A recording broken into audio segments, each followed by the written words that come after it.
వాళ్ళు ఏం చేయలేరు? ప్రార్థన. సమస్య అనేది అసలు మన జీవితంలోకి ఎందుకు వస్తుంది అనేది ముందుగా మనం ఏం చేయాలంటే గ్రహించాలి. ఒక సమస్య మన జీవితంలోకి వచ్చినప్పుడు మనం ఎక్కువగా బాధపడే దానికంటే, మనం ఎక్కువ కన్నీరు కాసే దానికంటే, ఒకరికి చెప్పి బాధపడే దానికంటే మనం ఏం చేస్తాం ఉండదంటే మనం దేవుని దగ్గరికి వెళ్ళి మనం ఎక్కువగా ఏం చేయాలి?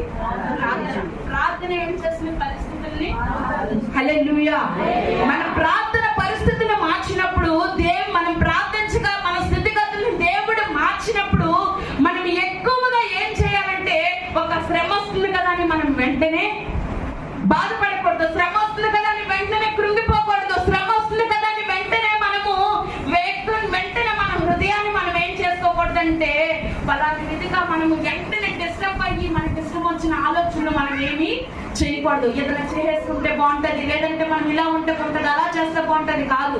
మనము నిజరక్షకుడైన యేసయ్యని మనం నమ్ముకున్నాం కాబట్టి ఆయన వైపు మనము కళ్ళెత్తి చూస్తే దేవుడు మన పరిస్థితికి పరిష్కారాన్ని ఇస్తాడు. హల్లెలూయా, హల్లెలూయా. మన సమస్యకి పరిష్కారం దొరకాలంటే దేవుని వైపు మనము చూడాలి. దేవునితో సహవాసం ఎవరిలాగా ఉండాలంటే, ఏలియా దగ్గర ఎలీషా ఏ విధంగా ఉన్నాడు? ఒక శిష్యుడిగా ఉండి అన్ని నేర్చుకున్న తన దగ్గర ఎలా ఉన్నాడంటే సహవాసము కలిగి, అటువంటి సహవాసం కలిగి మనం ఉండాలంటే, ఆ సహవాసాన్ని దేవుడు మన జీవితంలో నిలబెట్టాలంటే ముందుగా ఏ సహవాసము కొరకు నువ్వు ప్రార్థన చేయాలి. దేవునితో మన సహవాసం ఎలా ఉండాలి? ఒక భర్త భార్య మధ్యలో ఉన్న మంచి రిలేషన్, బాండింగ్ అనేది, ఆ సంబంధం అనేది ఎలా అయితే ఉంటుందో అంతకంటే ఎక్కువగా నిన్ను నన్ను పుట్టించిన దేవునితో మనకి ఉండును గాక. హల్లెలూయా, హల్లెలూయా. మన సహవాసం ఆ విధంగా ఉండాలి, దేవునికి ఇష్టమైన రీతిగా ఉండాలి. వాళ్ళు ఇద్దరు ఎంత ఇదిగా అంటే, ఏలియా దేవునితో వెళ్ళిపోయినప్పుడు ఆ అభిషేకం ఎవరి మీదకు వచ్చి అంత సహవాసం అక్కడ కలిగి ఉంది? ఎలీషా మీదకు వచ్చి అంత సహవాసము వాళ్ళు, ఏలియా కంటే 2 పాళ్ళు ఎక్కువ అభిషేకాన్ని ఎవరు పొందుకున్నారు? హల్లెలూయా.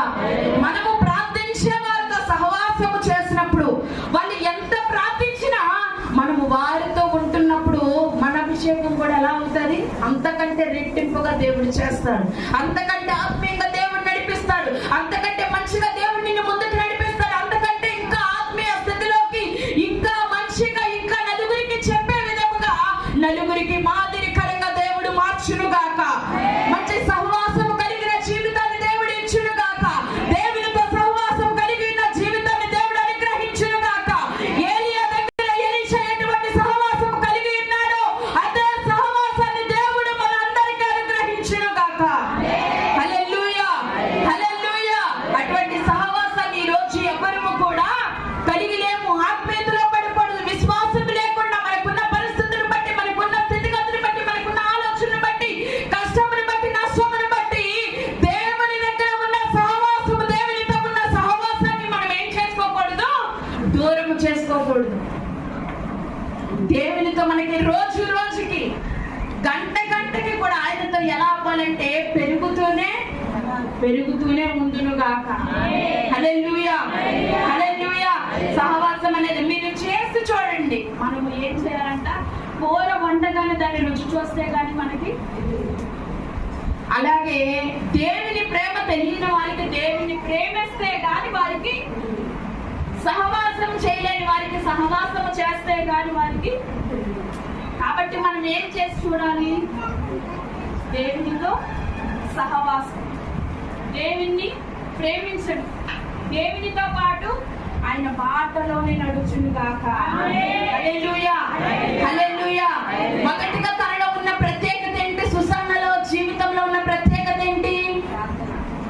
దేవుని సొంత రక్షకునిగా అంగీకరించింది. రెండవది ఏంటి? తన జీవితంలో ఉన్న ప్రత్యేకత దేవునితో సహవాసము కలిగి ఉంది.